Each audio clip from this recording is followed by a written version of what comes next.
Hi, I'm Christopher Eliot. Hi, I'm Kathleen Wallace, and we're professors of philosophy at Hofstra University, which is hosting the Long Island Regional High School Ethics Bowl. We're going to be discussing case number 2, the Frankenburger, or synthetic meat case, from the 2013-2014 Regional High School Ethics Bowl cases. We're going to assume that you've already read that case and are familiar with it as we get into discussing it. So one thing that's immediately obvious to me about this case, one kind of moral reason that presents itself most obviously to me, is the kind of harms that synthetic meat or the alternatives might present, and how those harms weigh against benefits. So a few possible harms that leap out at me immediately are harms to people, actual and possible harms to animals, and some harms to the environment. Right. So maybe let's talk about animals first. So one argument in favor of synthetic meat might be that it would allow us to not kill animals. And many people argue that it's wrong to eat meat because it involves killing animals. So why is killing animals wrong? Well, the thought is that it's wrong to kill sentient beings. That is, beings that are capable of perhaps emotion, but feeling, and certainly pain or something along those lines. So since animals are sentient beings, it's therefore wrong to kill them, and we shouldn't eat them, and that would make synthetic meat perhaps morally preferable. But even if we think it's not necessarily wrong to kill animals, we might still be worried about treating them inhumanely. Yeah. Factory farming and the production of meat in the way that we do it now often involves considerable suffering for animals. Yeah. And we might want to think about ways that could be improved. We might worry about the harms to animals even when they're not killed. That's true. And I guess in line with that, another thought could be that, some people might say, well, synthetic meat involves research on animals, and maybe that would produce pain and suffering to the animals. But probably there would be less pain involved and fewer animals in research on synthetic meat than there would be with the number of animals involved and the amount of pain in factory farming, at least as we do it now. So even there, it might still come out on the side of that it's morally preferable to eat synthetic meat, to manufacture and then consume synthetic meat rather than real meat.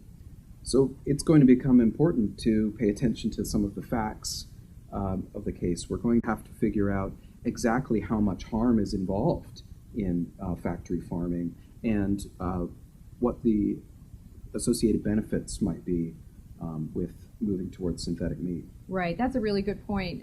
That's true about any harms benefits argument, that since it really depends on evaluating the harms and benefits of a particular act or policy or practice, then you really need to know, you need to have some knowledge about what those actual harms and benefits are in order to provide a persuasive analysis.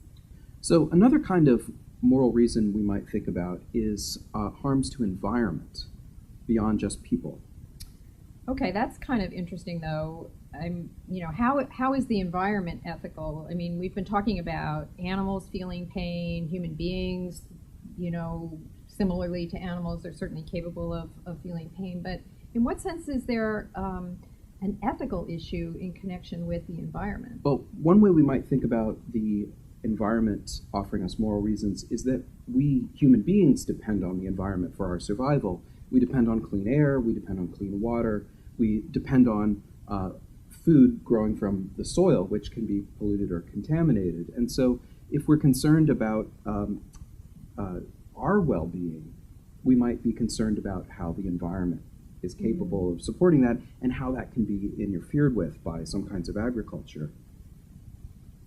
Yeah, I see what you're saying. So I guess by extension, you could say that all sentient beings, or all living beings are similarly dependent on the environment. And if, we wanted to say the domain of ethics includes not only human beings, but also animals and other sentient creatures, then since they all similarly depend on the environment, then in that sense, that would be also an argument for having concern, so to speak, for the environment. And a third reason we might think about the environment is that the environment itself, or nature itself, or some parts of it, might even have value on their own.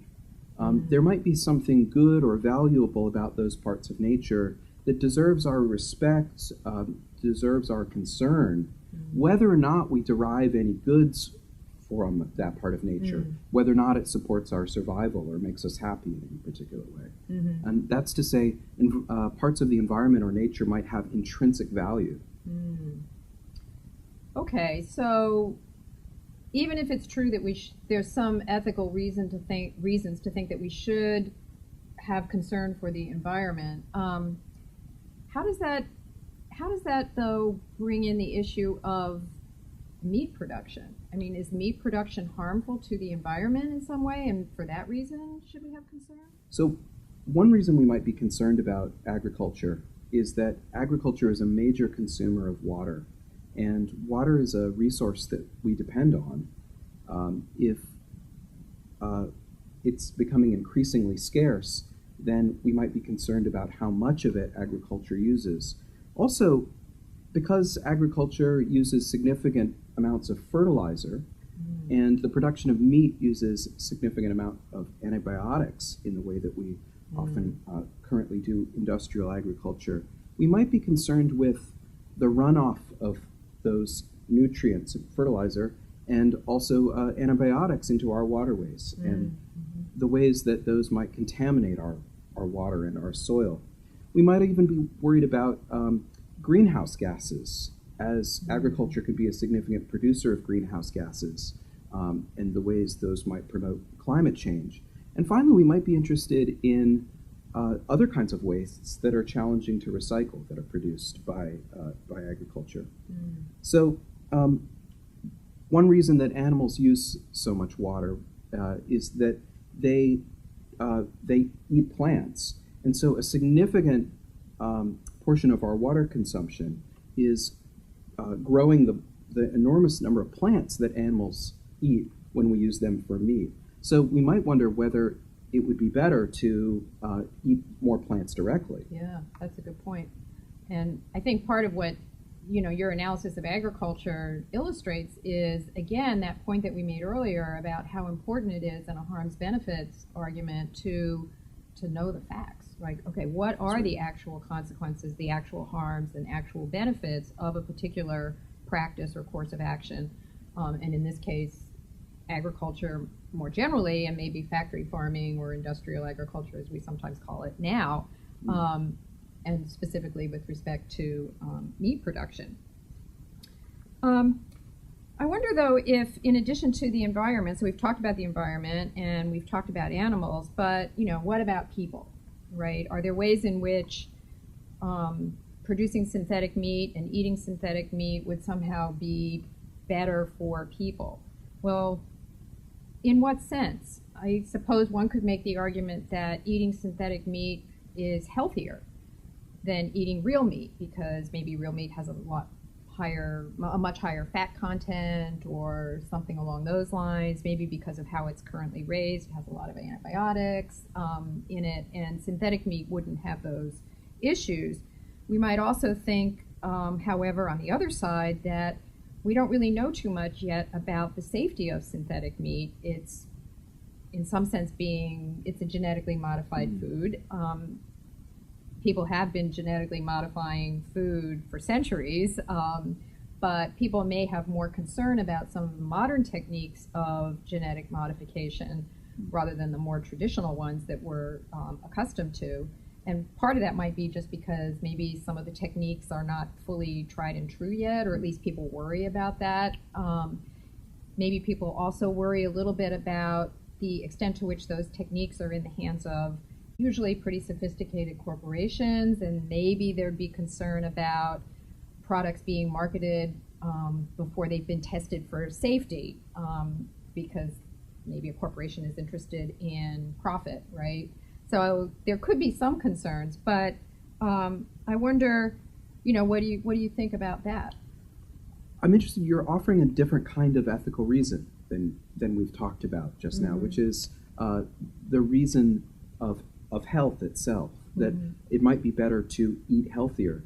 I wonder why that might be. So I'm thinking it's possible that we have some obligation to eat healthier, that we ought to eat healthier because we have a responsibility to ourselves. Maybe a sense in which health enables us to, be more productive or, Right. to be more capable as human beings. I guess I could see that as sort of an ethical argument for, So if being pursuing healthy, healthy habits or something. if being healthy allows us to do more good, Yeah, right. then we can produce better results. We can maximize benefits and minimize harms by being healthy. Yeah. Another consideration about harm that was brought up in the statement of the original case concerned economic harm. And the idea was that maybe the synthetic meat is something we shouldn't pursue because it would put meat producers out of business, or it would create economic harm for people.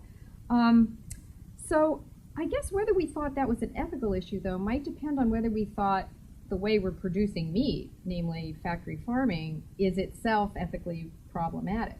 In other words, if you're making money, right, if you're making your living at doing something that we think is maybe ethically problematic, then maybe, you shouldn't be doing that to begin with, right? It's a little bit like slavery, right, if you think about that. So if the slaveholder is economically harmed by discontinuing slavery, we wouldn't turn around and say, oh, well, never mind, let's just keep going on with slavery, right? We'd say, well, no, wait a minute.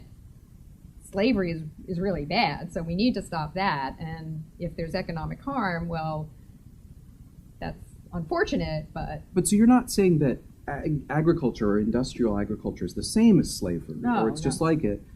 I think the argument is that if something is wrong in the first place, then economic harm to the person that's doing it is not a good reason to allow it to continue. Right. Right? Or a good reason to stop preventing it. Right.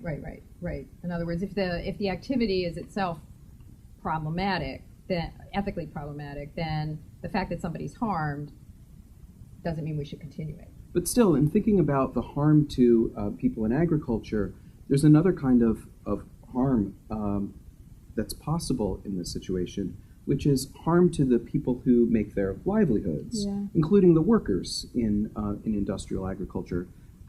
If we were to move towards synthetic meat and away from meat production in the way that we do it now, many of those people might have to find new jobs or learn new professions, and that could cost them significant amounts of money and time. Right, and so maybe the point you're getting at is that society maybe should or does have some sort of ethical obligation to try to provide alternatives for people when there are significant technological and economic changes that really do affect people's ability to provide for themselves, because after all, this is what promotes human flourishing, namely that people are able to provide for themselves in some sort of reasonable way. Good. So that's a few different ethical reasons. Let's think, is there anything that we didn't get to cover that we want to mention quickly? One thing I think of is the safety of workers in the meat industry as compared to the safety of workers in the synthetic meat production. Right, and that would be an interesting issue to examine. There might be another issue connected with synthetic meat production where it might promote a kind of dependency on corporations, and that might raise an ethical issue. I guess what I'm getting at is, so right now, no one owns the right to raise animals for food. I mean, everybody could have a chicken in their backyards if they wanted to and raise it for meat and feed themselves. But with synthetic meat, it would be owned by whoever made it and who owned the patent to it.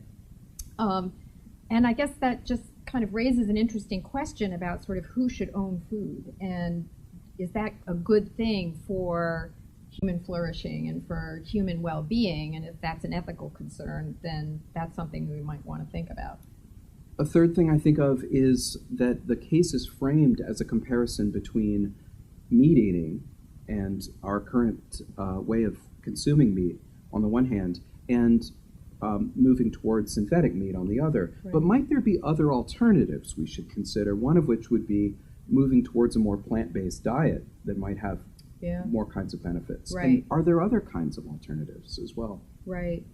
And then one thing that the case, as described, also mentions was the disgust that some people might feel towards the idea of eating synthetic meat. So we haven't really discussed that, but that might be something for people to explore. To what extent does disgust, or what we might call the yuck factor, indicate that there's something morally relevant there? Because sometimes disgust is just a sort of personal reaction to something, and it doesn't necessarily tell us anything morally important. So that's a kind of interesting question too. Is disgust ever morally relevant, or does it ever reveal something that's morally important? Good. Well, we hope you have exciting and productive discussions as you're preparing for the Ethics Bowl, and we hope this has given you something to chew on. No pun intended.